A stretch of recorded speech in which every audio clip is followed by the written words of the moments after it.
Directores de periódicos de la República Dominicana, al presidente del Tribunal Constitucional, Milton Rey Guevara, y demás magistrados. Esa carta está publicada hoy a página completa en los principales medios escritos de nuestro país. De lo que se trata es que el 25 de febrero del año pasado, el doctor Rafael Molina Morillo, director del periódico El Día, Miguel Franjul, director del Listín Diario, Osvaldo Santana, director del Caribe, y el abogado Nanfi A. Rodríguez, presidente de la Fundación Prensa y Derecho, interpusieron ante el Tribunal Constitucional una acción directa de inconstitucionalidad que busca que esa honorable Corte declare no compatible con la Constitución y con la Convención Americana de Derechos Humanos varios artículos de la Ley 6132 sobre expresión y difusión del pensamiento, así como de los artículos 368, 369, 370, 71 y 72 del Código Penal Dominicano. La base de esa acción está cimentada en el hecho irrefutable de que esa legislación, la 6132 y los artículos del Código Penal Dominicano citados, pretenden establecer un sistema de persecución penal, de privación de libertad, es decir, meter preso a la gente por delitos de palabra que deviene en injusto y que desborda, según los directores de periódicos, el principio de razonabilidad que consagra la propia Constitución como garantía de los derechos fundamentales. En una palabra, el que acuse, hable o denuncie por los medios escritos o electrónicos corre riesgo de caer preso.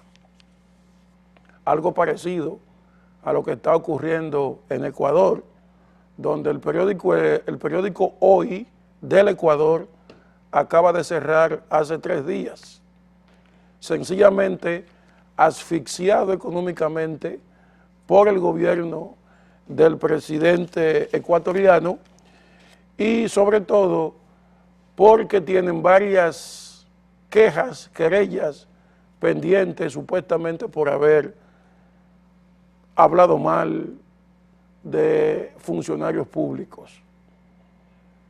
En la República Dominicana, el delito de palabra parece que se pretende consagrar, y lo que se le ha pedido a los miembros del Tribunal Constitucional es que decidan lo que comenzaron a conocer el año pasado.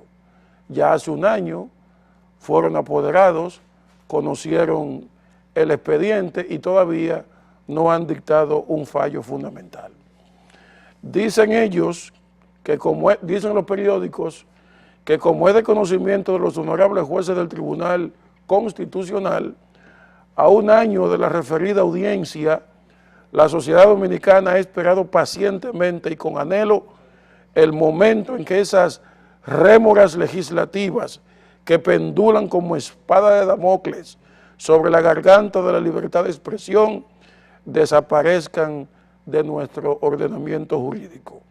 Máxime, como se ha citado, esas leyes entran en contradicción con la Carta Sustantiva del Estado, violan el principio de supremacía constitucional. Esta carta pública está firmada por Miguel Franjul, director del Listín Diario, Molina Morillo, director del Día, Adriano Miguel Tejada, director de Diario Libre, Bienvenido Álvarez Vega, director del periódico Hoy, Osvaldo Santana, director del Caribe, Bolívar Díaz, subdirector del Nacional, y Percio Maldonado, director del Nuevo Diario. Esperamos que Milton Rey Guevara, un hombre, un jurista constitucionalista, carta cabal, muy vinculado a los medios, porque ha sido articulista en el pasado de medios escritos, obtempere esta petición y actúe en consecuencia. Hacemos una pausa y regresamos.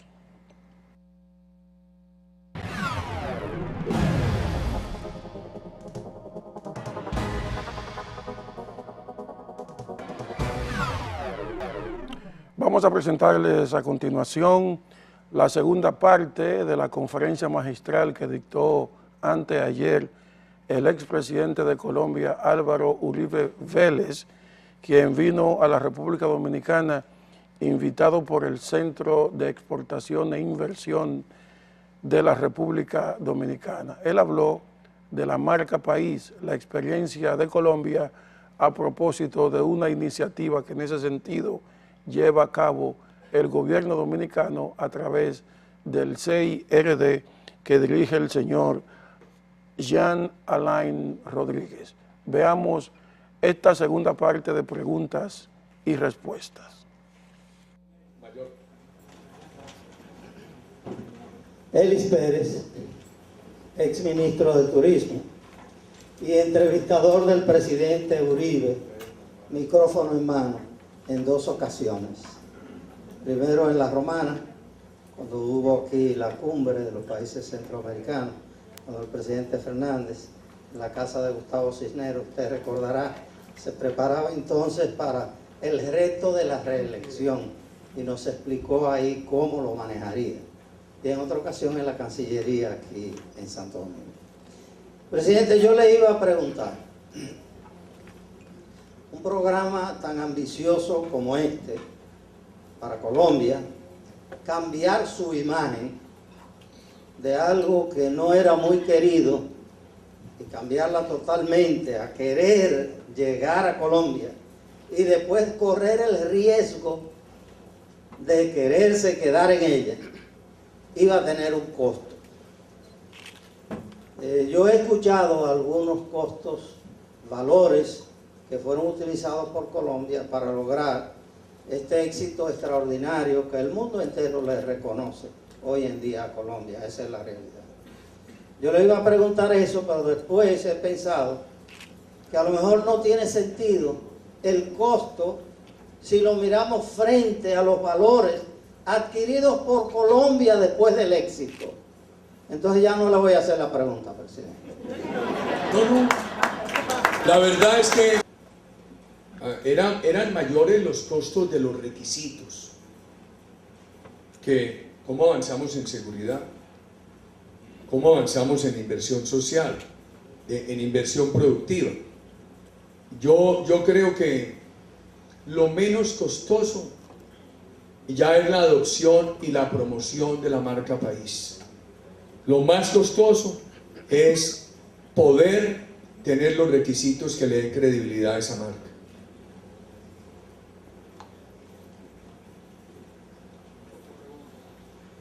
Y de posicionar una marca país para la República Dominicana. Gracias. Pero esto es ser para una participación de ustedes para promover turismo en Haití. Ha habido iniciativas tanto del sector privado como público de promocionar el multidestino a nivel turístico de República Dominicana y Haití, conjuntamente. A mí me parece que es una solidaridad necesaria. Tienen el mismo Caribe, comparten esta isla, la española, y ustedes tienen una gran experiencia. Yo les decía al principio que cuando yo propuse las exenciones a los hoteles, empezaron los mismos economistas del establecimiento a decir, regalos no. Entonces uno sacaba un papel del Banco Mundial, esos estímulos no han servido. El otro sacaba otro papel, se han servido. Les dije yo, señores, desprendámonos de la teoría. Pero aquí hay países como República Dominicana y Costa Rica que con estímulos y con seguridad han logrado una gran fuerza en el turismo. Ustedes han sido líderes. Si yo fuera gobierno o ciudadanía de Haití, estaría feliz de que ustedes ayudaran y jalonando allá unos centros de turismo y ir integrando paulatinamente esos centros con los destinos dominicanos, bajo las condiciones de ustedes, porque ustedes son muy exigentes en su turismo y eso se los exige el mundo. Yo le decía a uno de mis interlocutores esta mañana que sin ser yo experto en el turismo, simplemente por intuición y observación, creo que el mundo va todos los días a exigir un turismo con condiciones de clase alta y precios de clase media. Me parece que los europeos van a exigir eso, las crecientes clases medias latinoamericanas, etc. Y si ustedes logran, una cosita muy simple que yo hice en Colombia fue en algunos sitios como San Andrés, la isla de Providencia, unos sitios de la montaña andina colombiana, encontrar hotelería de marca que hiciera acuerdo con pequeños hoteles locales y una especie de franquiciedad. Este hotel de unos nativos, pero está bajo esta marca internacional o bajo una buena marca nacional y tenían que cumplir con ese protocolo y eso les ayudó mucho, todavía me lo agradecen en la isla de Providencia o en el departamento de Boyacá, en un lago bellísimo que es el lago de Aquitania, Tota. Hay muchas maneras de hacer esos acuerdos y yo creo que para los haitianos puede ser un motivo de gran felicidad y para ustedes puede ser inicialmente un gesto de solidaridad efectiva y al final de cuentas también lucrativo.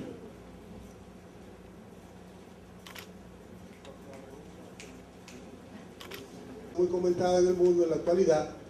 Usted hablaba del tema de Brasil, pero en generalidad no es el caso de Colombia. América Latina es muy desigual, tiene un gran problema y sobre todo un tema de una reforma al capital pendiente, porque no tiene título de propiedad. Entonces nosotros quisiéramos que usted nos profundizara, por ejemplo, en el caso de Colombia específico, que usted tuvo su experiencia, pero usted fue un expresidente que conoce más o menos la situación de América Latina y su gran debilidad con la desigualdad. Y otro tema, Colombia ha tenido una serie de dificultades por el tema de la FARC, pero también la violencia interna, presidente. Nosotros hemos sido afectados ya por el tema del sicariato, es una exportación de la narconovela.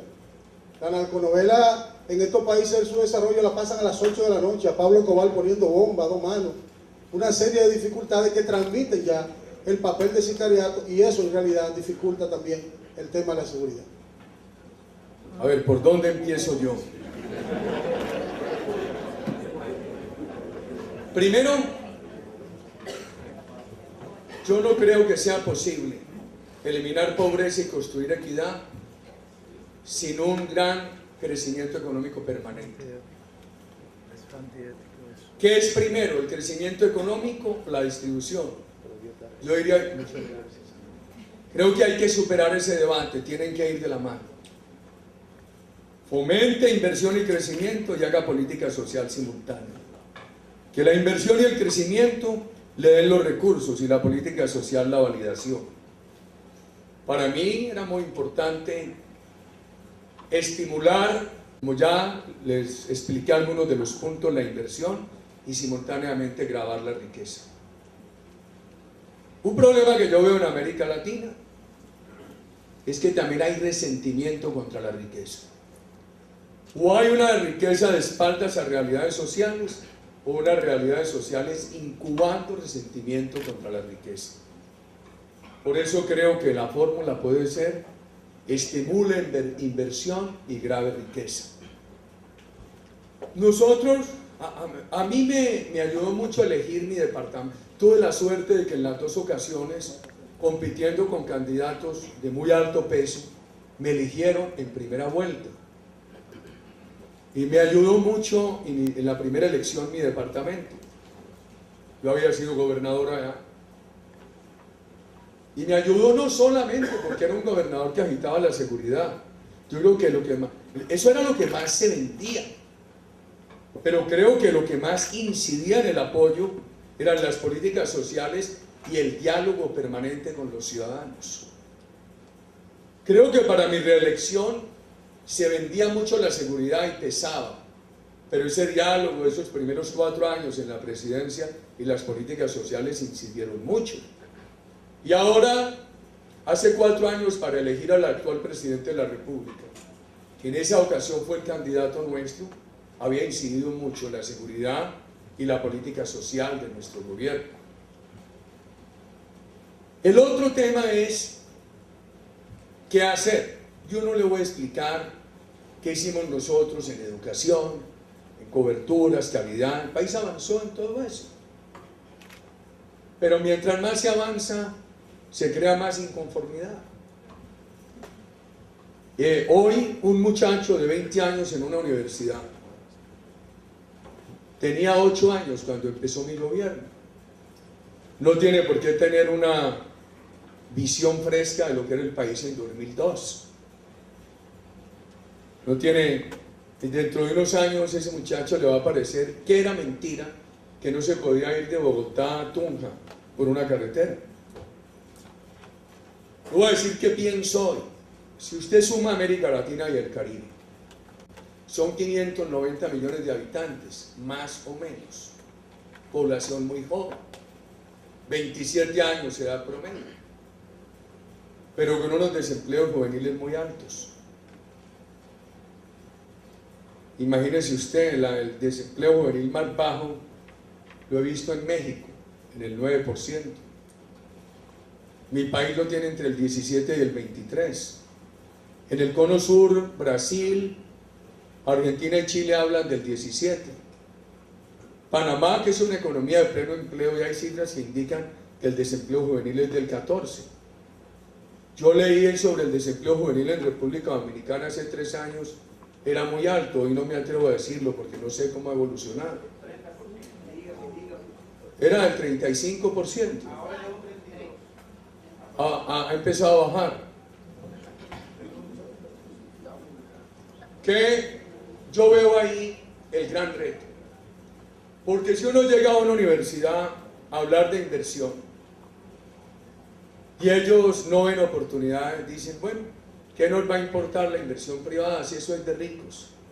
Y no está al alcance de nosotros. Yo diría que la libertad de inversión hay que volverla incluyente, ponerla al alcance de todos. ¿Qué pienso? Que se debe combinar 2 elementos.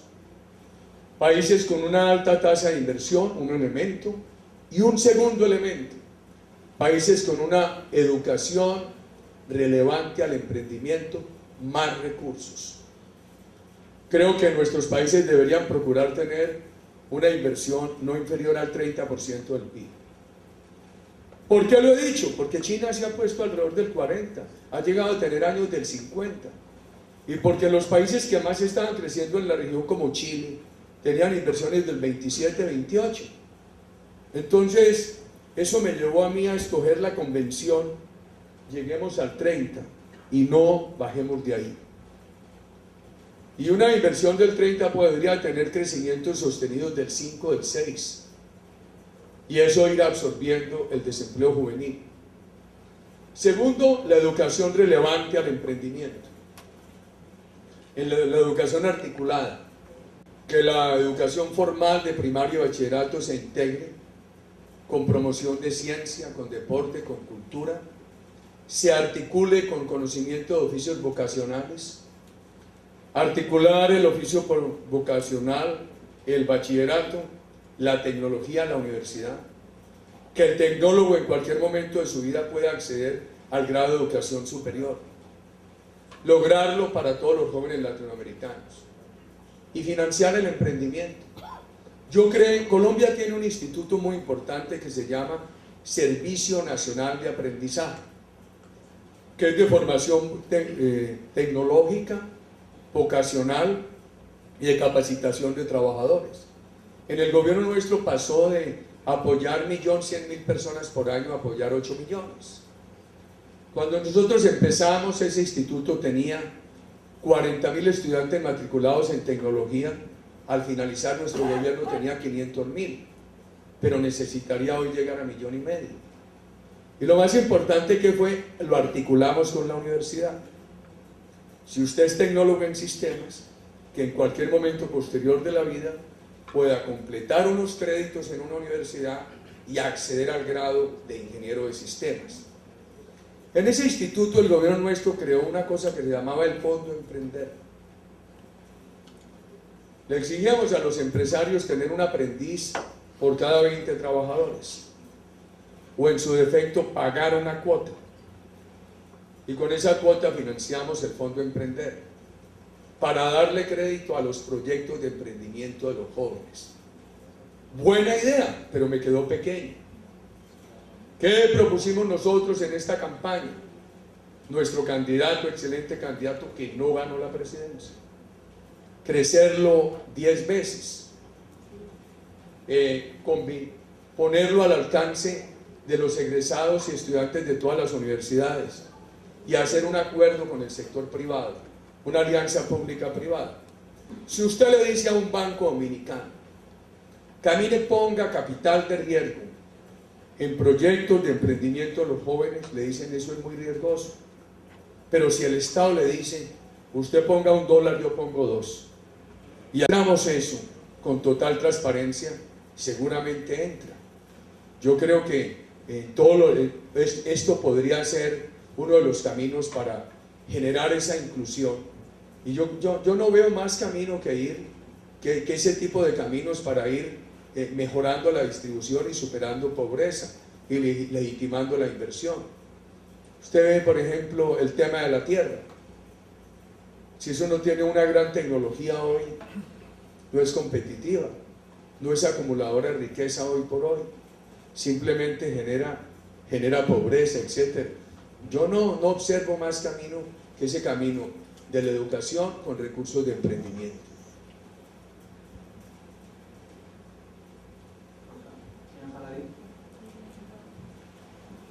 Gracias. Presidente, en 1978, cuando vino la juramentación del expresidente Leonel Fernández Rey, en ese entonces, en mi condición de director por República Dominicana en el Banco Interamericano de Desarrollo, además de una vieja amistad con mi Alberto Moreno, porque fuimos embajadores ante la Casa Blanca. Sé que usted no ha mencionado en su presentación su libro No hay causa perdida. En ese libro, independientemente de la exposición que usted acaba de hacer, y le he escuchado decir que creo que el día de mañana va a abordar el tema de seguridad en algún otro foro y con otros interlocutores. Sobre ese punto específicamente, yo lo invito a que en esa reunión sobre seguridad usted reitere y explique, como lo ha hecho en el día de hoy, pero con más detalle y más profundidad, cómo usted logró la adhesión de más de 450.000 colombianos para entender que el reto de la seguridad no era solo de las Fuerzas Armadas de Colombia y de la policía, sino que cada ciudadano tenía que involucrarse en ese tema. Le menciono esto porque apenas la semana pasada, Dan Bradfield, el zar de la droga de Estados Unidos, ha declarado públicamente en Washington que más de la mitad de la droga que sale del Caribe pasa hoy por República Dominicana, hacia Estados Unidos y hacia Europa. Y usted sabe que en la conferencia de Cartagena de India, la cumbre de presidentes, se le ordenó al secretario de la OEA preparar un informe analítico sobre el problema de la droga en las Américas, y unos escenarios 2015-2025, documentos esos que no tienen conclusiones ni recomendaciones para que los presidentes de nuestros respectivos países originen un debate nacional y cuando lleguen a una cumbre de presidentes en relación con esos dos estudios fundamentales, América Latina y el Caribe definan qué vamos a hacer con este reto que tenemos del narcotráfico y el lavado. Su experiencia, que es una experiencia probada y fundamental, presidente. Unas intervenciones porque veo que hay personas que han levantado la mano y entonces al responder la suya me referiría a la segunda parte que preguntó el señor presidente del Banco Agrícola, que es el tema del sicariato.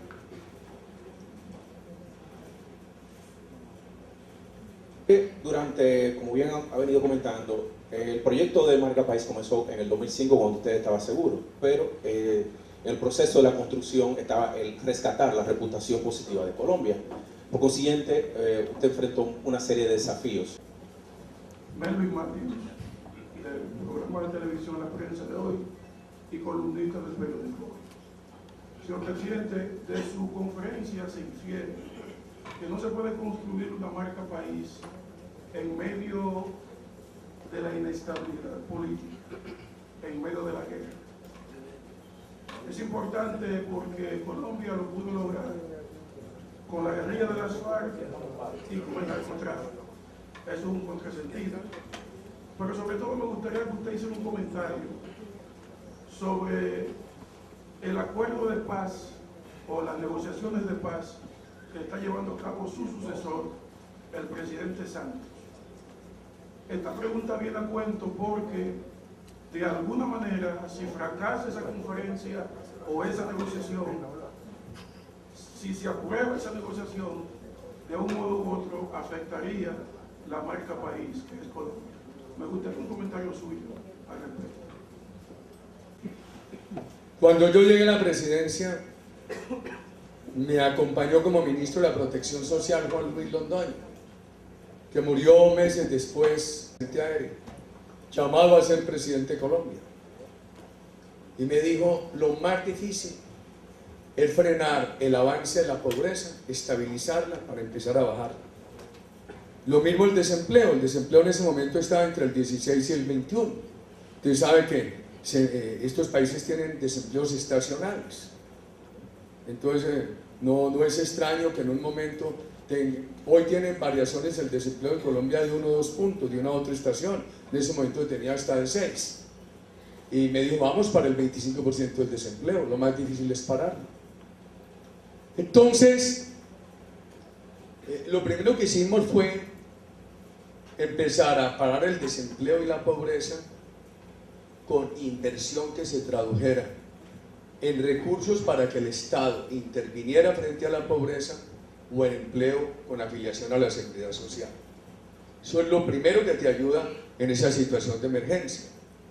Segundo, el presidente Pastrana tenía un programa experimental de 220.000 familias que recibían subsidios para poder ir a educarse.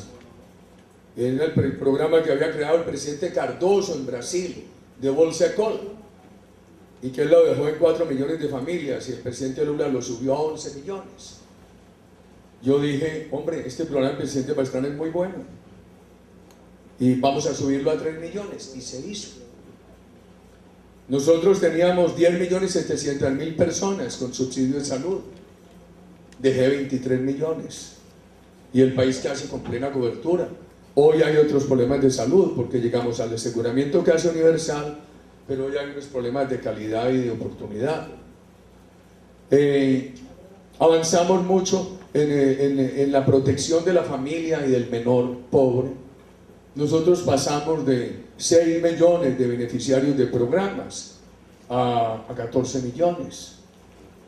Pero todo eso son semillas. Hoy habría mucho más que hacer. El programa del Centro Democrático de nuestro candidato proponía ahora unas metas mucho más ambiciosas. Yo insistía mucho en un esquema de banca de oportunidades para los pobres, que no era un nuevo banco. A mí me da mucho miedo el programa burocrático. Era un jalonado por el gobierno que involucraba banca privada y pública, segundo piso y bancos de primer piso, para entregarle crédito semana tras semana a los sectores más pobres de la nación.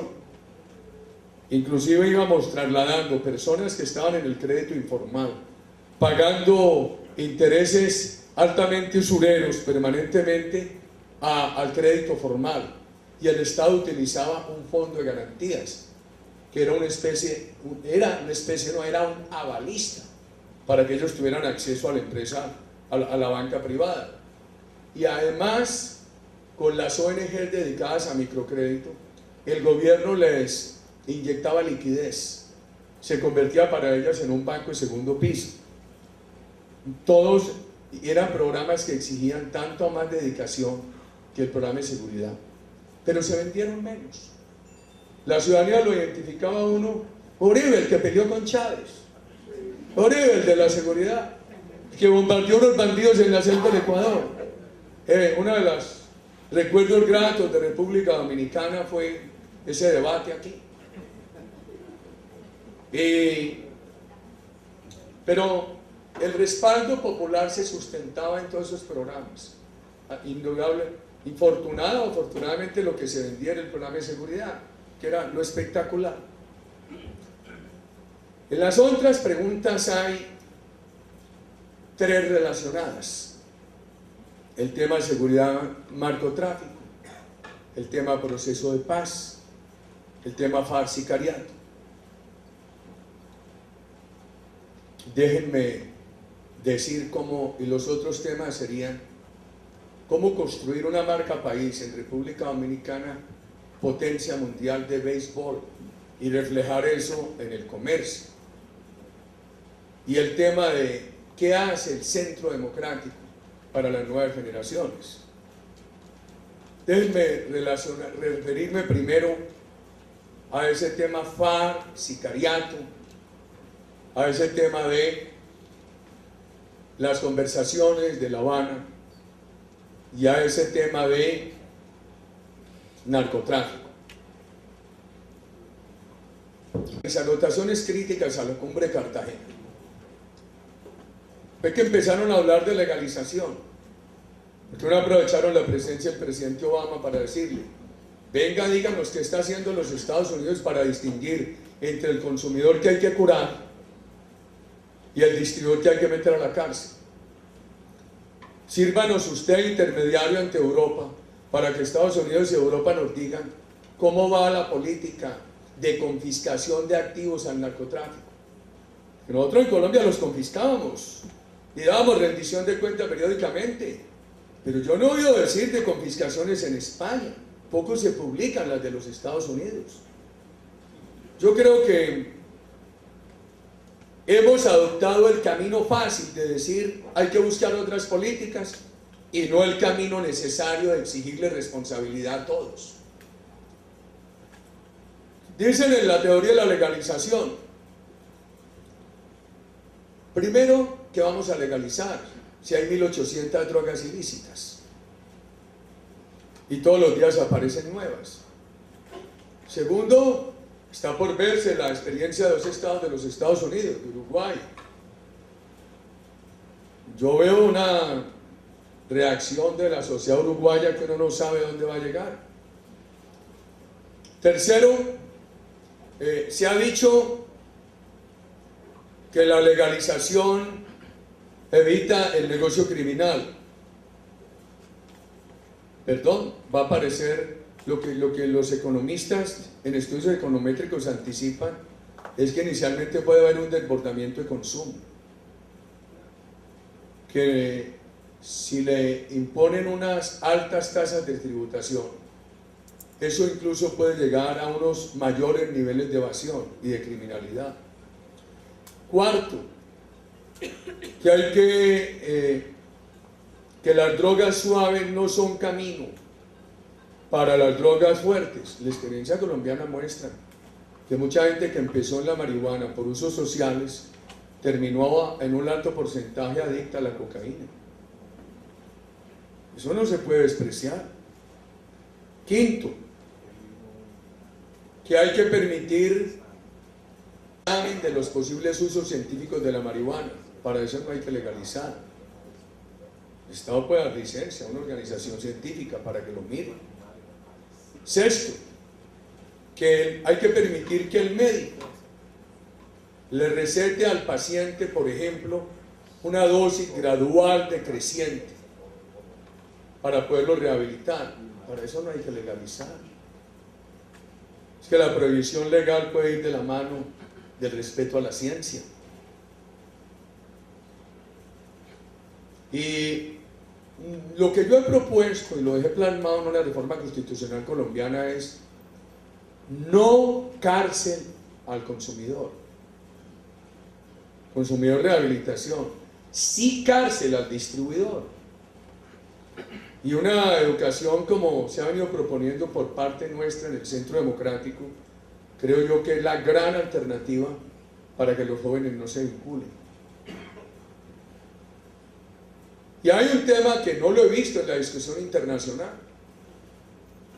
Alguna vez le pregunté yo al comandante de la Policía de Colombia, ¿qué porcentaje de los sicarios capturados al momento de cometer un asesinato, qué porcentaje de ellos ha sido encontrado en el momento de la captura bajo la posesión o bajo el influjo de las drogas ilícitas o con mezcla con el alcohol?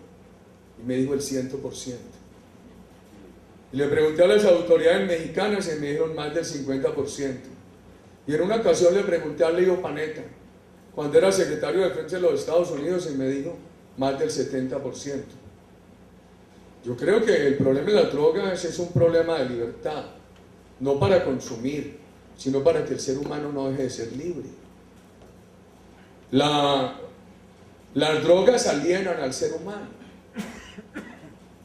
¿Qué es el ser humano alienado? Es el ser humano que ha perdido el control sobre su voluntad. Y eso lo ha hecho que ya no sea libre.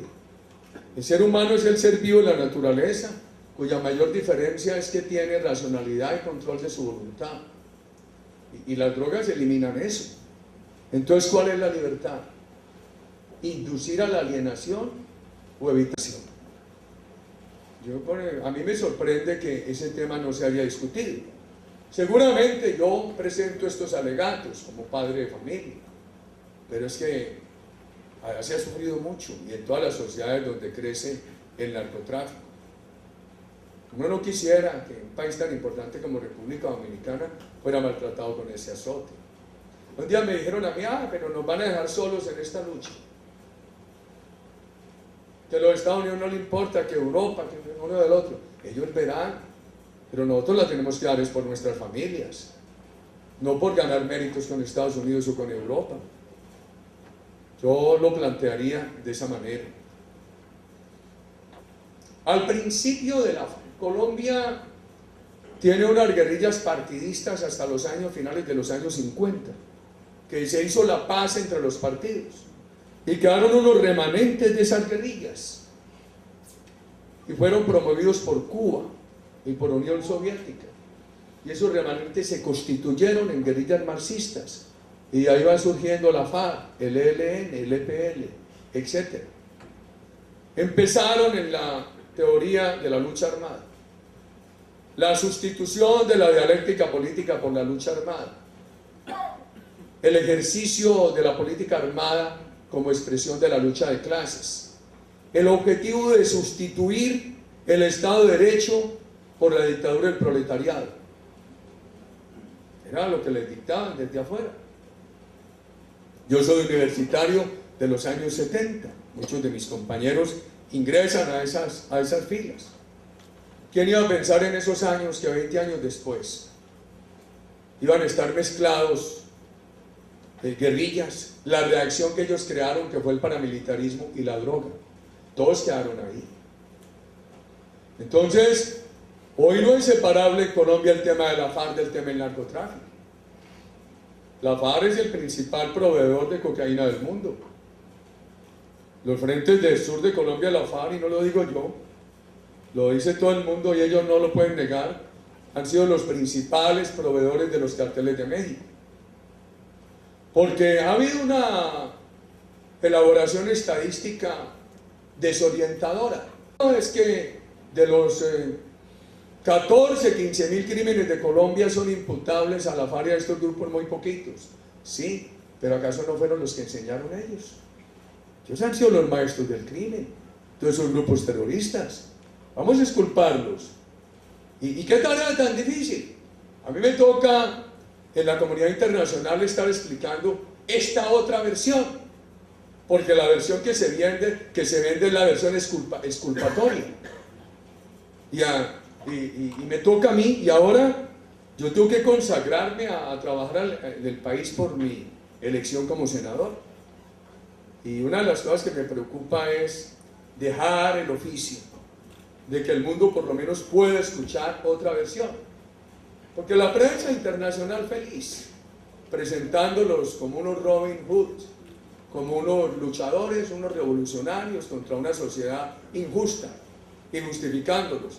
y en el país viviendo lo que hemos vivido. Esta mañana, mientras yo abordaba un avión con el doctor Peralta joven y con el senador Castillo, yo estaba apenado porque no soltaba el aparatico telefónico, llamándome y poniéndome mensajes de una región colombiana que las guerrillas habían impuesto un paro y que no dejaban transitar a la gente por las carreteras. Pero sin embargo había una pomposa reunión que de la tercera vía en Cartagena. Yo no puedo estar de acuerdo con eso. Uribe como es de peleador y de contestatario, no. A mí me estimulan estos ciudadanos que están sufriendo allá lo que no dice la prensa nacional, y si no lo dice la prensa nacional, ¿por qué tiene que decirlo la internacional? O sea que yo creo que esa división hoy de sicariato y droga por un lado y FARC luchadores por otro no existe.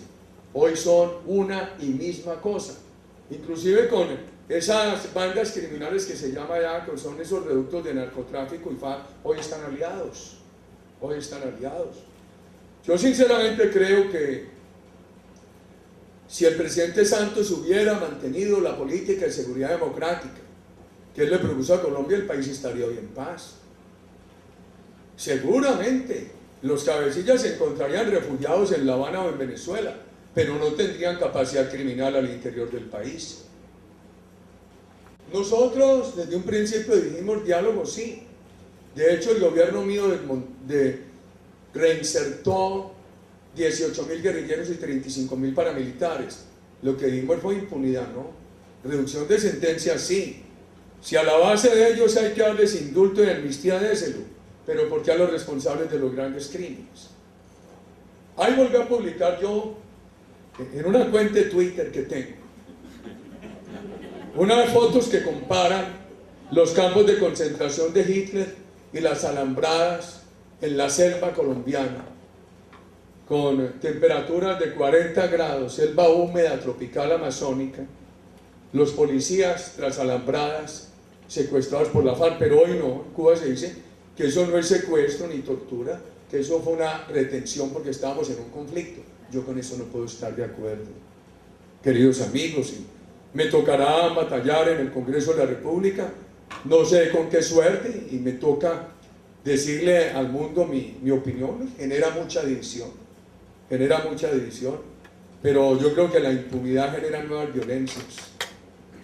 Yo temo que si aquí en nombre de la paz hay impunidad, eso puede alentar los remanentes de esos grupos a que crezcan en Colombia, se constituye en un mal ejemplo, y temo además que para complacerlos les tengan que otorgar unas condiciones que les faciliten a ellos llevar a Colombia al castrochavismo, porque yo no veo ni que ellos hayan renunciado a las armas, ni que ellos hayan renunciado a la violencia, ni que ellos hayan renunciado a la ideología, que era muy fuerte al principio, ahora son más mercenarios, pero tienen algunos todavía la vocación ideológica.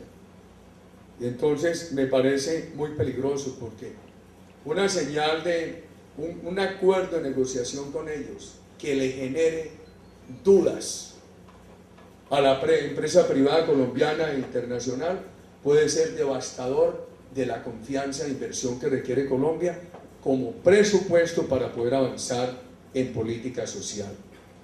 Por supuesto, señora, en el Centro Democrático tenemos que hacer el esfuerzo de crear, de difundir y enriquecer doctrina con las nuevas generaciones.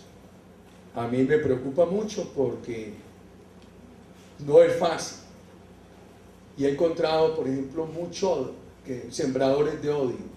Esta semana he recibido muchas quejas de estudiantes colombianos que son víctimas de bullying porque han apoyado nuestras tesis. Tenemos que seguir en eso. Lo de República, el béisbol, una marca. Yo no me atrevería porque yo no soy creativo. Yo diría dos cosas: logren las grandes metas.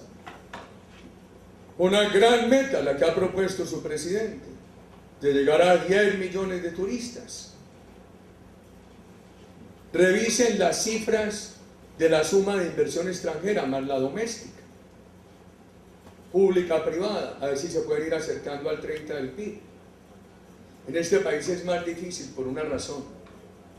Yo creo que este país tiene la mayor rentabilidad en empleo por dólar invertido de la región. Colombia necesita mucho más inversión para generar un empleo que lo que necesitan ustedes. Entonces quizá eso no los haya puesto a pensar a ustedes en el imperativo de tener que tener una tasa de inversión mucho más alta. Tercero, no dejen afectar la reputación.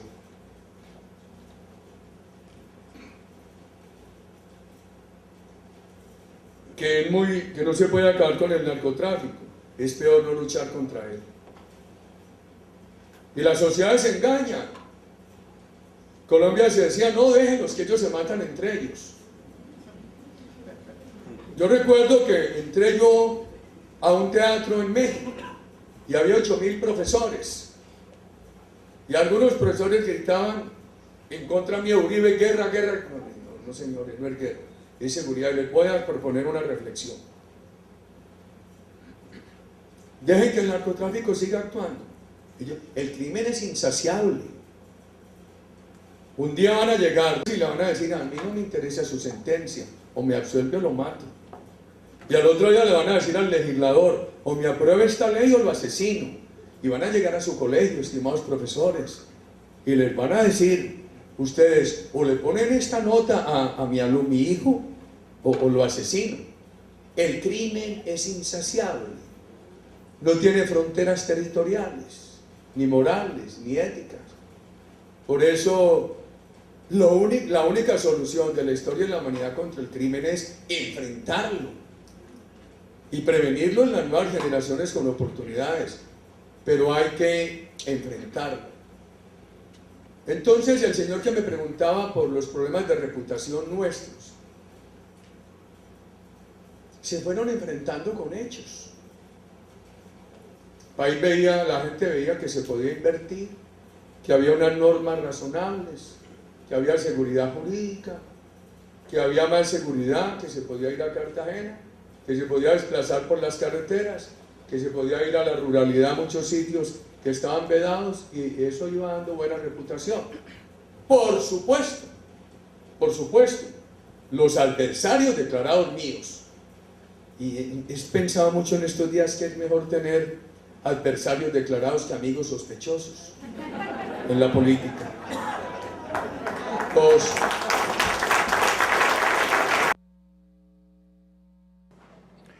Hemos presentado la conferencia magistral que dictó Álvaro Uribe Vélez, expresidente de Colombia, quien estuvo aquí en Santo Domingo, invitado por el Centro de Exportación e Inversiones de la República Dominicana. Mañana estaré de nuevo con ustedes en otra presentación de la prensa de hoy. Feliz resto del día.